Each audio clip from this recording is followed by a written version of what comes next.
It is no longer news that Nigeria has been faced with serious security challenges. It is also clear that Nigeria has been so divided now, perhaps more divided than it was during the Civil War. Because, as some analysts say, during the Civil War, we simply had other sections of Nigeria working together against the Republic of Biafra that was declared by Eastern Nigeria. And then even in Eastern Nigeria, we had groups of people, especially in the core states, that is the what we now call South states, working with federal troops to defeat Biafra. Today, Nigeria is so fractious that we have crises, the multiplicity of crises between ethnic groups, between religious groups, and we have the unfortunate situation that the heightened insurgency that started in 2009 have refused to end and have increased. Funny if you look at it, or very serious depending on how you look at it, is the fact that many communities or people believe that their communities are so strong that they will not be overcome by terrorism and attacks that have destroyed so many people in different parts of the country. One of the first stories that I have is the killings of over 500 women and children and elderly people in Dogonahawa in Plateau State. We were having discussion with some friends from Benue State, and they were blaming the people of Plateau, that Plateau people were too weak, that this could not have happened in Benue State. They said the thief people, they were essentially my thief friends, who said the thief people were so strong, they had defeated and stopped the jihad, and there's no way that any riffraff will come and overtake and overcome them. Years down the line, we have a situation where large sections of Benue State have been taken over by these terrorists who have driven people from their farmlands. And over 5 years, several communities have fled their ancestral homes and have been living in refugee camps, or what you call IDP, internally displaced people's camps in Benue State.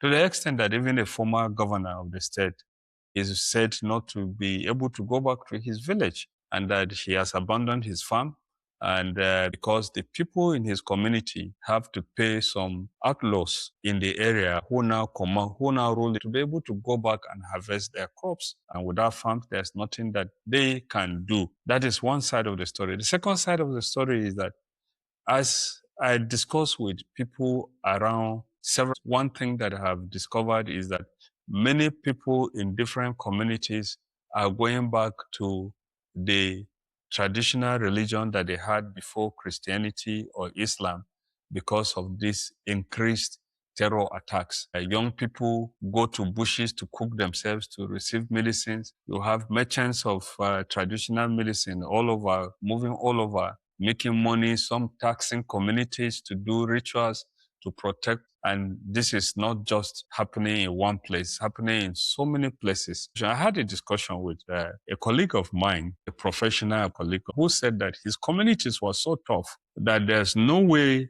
the outlaws or terrorists who are terrorizing people across the country will ever be able to step foot in his place. I told him that, look, my friend, what we have coming is so big that we need government and every person, including the elites, for us to have consensus in order to deal with what is coming.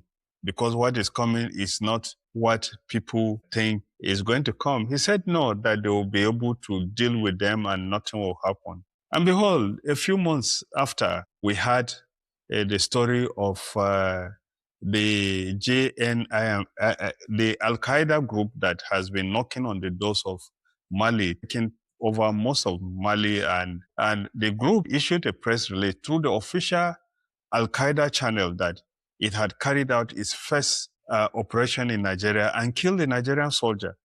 And that attack took place in the community of my friend, who said his people were so strong traditionally that no Boko Haram and nobody could come to attack the community. He said they will send their hunters into the forest. They will blind the terrorists and capture them and bring them. Of course, that was one. 1 month after, the same Al-Qaeda channel issued a statement that it had carried out a second attack and killed two Nigerian soldiers in the same location. And not long ago, we had news that over 100 people in the area, Muslims, Christians, traditionalists had been killed by invading terrorists. So the question I would have asked is, where are the people with the traditional powers that my friend thought to stop these terrorists and they could not stop them? But of course, many people don't realize one fact. Benue State is one of the places that in northern Nigeria reputed to be a place that has so much of traditional medicine or traditional powers that people who were seeking for political power in different parts of the north have had to make pilgrimages to Borno State to go and get powers to help them win election. There are so many malams in Borno State then that people who needed some extra power used to go to Borno State to get those powers. But then what happened? Boko Haram came. Boko Haram wiped out most parts of the state. The question you ask is, where are all those strong medicine people in Borno State that has so much power that they could not stop these terrorists from attacking and taking over their homes, driving them as IDPs across the country, some living in Lagos, living in different parts of the world. And in many communities, including Christian communities, where young people have gone to the bushes, made many malams, traditional people to cook them, so to say, strengthen them so that they would be able to resist. But these marauders have gone ahead to wipe out many of those communities. And it is very clear all through history that organized power by the state supersedes traditional powers. And that proved itself in the case of even the anti-colonial struggles, the struggles that took place before colonial authorities took over most parts of Africa.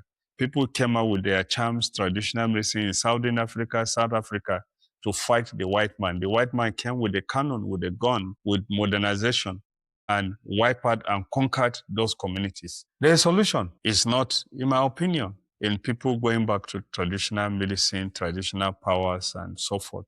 The solution is in an organized state. Today, different Nigerians have different perspectives about how Nigeria should be ruled. There are those that say Nigeria should be a secular country, and this debate took place even in the Constituent Assembly in 1976. And at that period, we had people who worked at this 76, between 76, because they wanted Nigeria to be run as a Sharia country. And so even when Boko Haram started attacking, we had differences of opinion about it. Some people interpreted it as fight between Christians and Muslims. Even at the National Assembly, whenever the bandits or terrorists attacked, many people were wont to say that these are a fight between herders and farmers, to the extent that we are now having a situation where different communities in different parts of the country, today, both north and south, people are no longer living in peace. We are not seeing the increase in cattle. We are seeing decrease in farming. We are seeing unplanned urbanization, people moving out of villages into cities, living on unplanned communities, because we have not agreed to build a modern state that will be able to fight and resist the destruction that violent non-state actors are coming. And the danger about this is that many of the non-state actors that are operating in Nigeria will increasingly receive messages and instructions from forces that are outside Nigeria. They will be listening to songs of people that want communities to be destabilized so that they can freely mine the gold, the lithium, and other solid minerals that are buried under the surface of Nigeria. They will have people that want to have safe havens where they will train the smuggle drugs and where they will train and have room to operate, get capacity to go and attack some European countries or entities that they do not like. If the pace which we are going, if things continue in this direction, Nigeria may fall like Humpty Dumpty. Is that how it is pronounced? Humpty Dumpty. Nobody will be able to fix the pieces. My name is Rimamnde Shawulu. This is The Other Side.